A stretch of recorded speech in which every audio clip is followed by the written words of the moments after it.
सेवइयों में अंडे डालें और कमाल देखें, बहुत ही मज़े की टेस्टी ये रेसिपी बनेगी। बिस्मिल्लाहिर्रहमानिर्रहीम, अस्सलाम वालेकुम, वेलकम टू माय चैनल। जी तो मैंने लिया है ऑयल जो मैंने लिया है वो है 2 खाने के चम्मच। और अब इसमें डालूँगी मैं मक्खन। आप इसमें देसी घी भी डाल सकते हैं। थोड़ा सा मैंने मक्खन डाला है, तकरीबन 3 खाने के चम्मच। और इसमें डाल दी है मैंने हरी इलायची मुँह खोल के। उसके बाद इसमें डलेंगी सेवइयाँ। सेवइयों को मैं इस तरह से डाल दूँगी और सेवइयों की करूँगी हल्की सी भुनाई और हल्का सा ये गोल्डन करूँगी सेवइयों को और हल्की हल्की खुशबू आने लगेगी तो फिर मैं इसमें डालूँगी शक्कर। सेवइयाँ ये झटपट बनने वाली सेवइयाँ हैं, कोई मेहमान आ जाए तो आप जल्दी से इस तरह सेवइयाँ बना सकते हैं। अब इसमें डाल रही हूँ मैं चीनी आधे कप के करीब और इसकी मिक्सिंग करूँगी और इसको मैं हल्का सा मेल्ट करूँगी। सेवइयों में जो मैं पानी डालूँगी वो मैं गरम करके डालूँगी, ठंडा पानी बिल्कुल भी यूज़ नहीं करूँगी। इस तरह से मैंने इसमें गरम पानी डाला है। मैं इसमें 2 कप पानी डाल रही हूँ और 1 कप मैंने इस तरह से पहले डाल के इसकी मिक्सिंग कर ली है और दूसरा कप फिर मैं इसमें डालूँगी और ढक के इसको पकने के लिए रख दूँगी। मैं इसकी आंच को बिल्कुल हल्का रखूँगी और साथ ही मैं अंडे जो हैं वो फेंट लूँगी।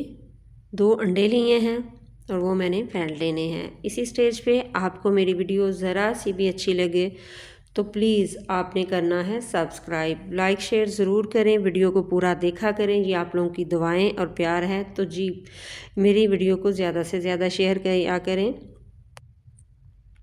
अब मैंने अंडों को फेंट लिया है और मैं डाल रही हूँ सेवइयों के अंदर। सेवइयाँ जो हैं बहुत ही खिली खिली बनी हैं, ये देखें बिल्कुल भी चिपकी चिपकी सी सेवइयाँ नहीं हैं। तो अब इसमें डालूँगी अंडे डाल के इसकी मैं मिक्सिंग करूँगी और इसमें मैं डालूँगी थोड़ा सा कोकोनट, तकरीबन 2 खाने के चम्मच, जो बाज़ार से आराम से मिल जाता है। इससे भी सेवइयों का टेस्ट बड़ा ही मज़े का आएगा।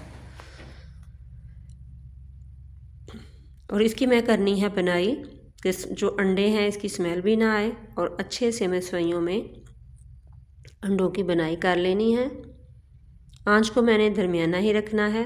तो ये देखें अच्छे से अंडे उनकी बनाई हो गई है और सेवइयाँ जो हैं वो बिल्कुल खिली खिली सी हैं। तकरीबन मैं 2 से 3 मिनट के लिए दम पे रखूँगी। कोई मेहमान आए तो आप जल्दी से इस तरह से ये सेवइयाँ बना सकते हैं और ये बहुत ही मज़े की बनेंगी। तो ये देखें कितनी खिली खिली सी ये सेवइयाँ हैं, ये बिल्कुल भी चिपकी हुई नहीं है। आप इसको बनाएं, कमेंट बॉक्स में बताइएगा आपको मेरी वीडियो ये कैसी लगी। तो ये देखें एक एक दाना सेवइयों का खिला हुआ है, ऊपर से आप कोई सा भी ड्राई फ्रूट डाल सकते हैं और ये बहुत मज़े का मीठा जो है वो रेडी हो जाएगा। मिनटों में बनने वाला ये मीठा है। ऊपर से मैं थोड़ा सा कोकोनट भी डाल दिया है। दुआओं में रखिएगा याद। अल्लाह हाफिज़।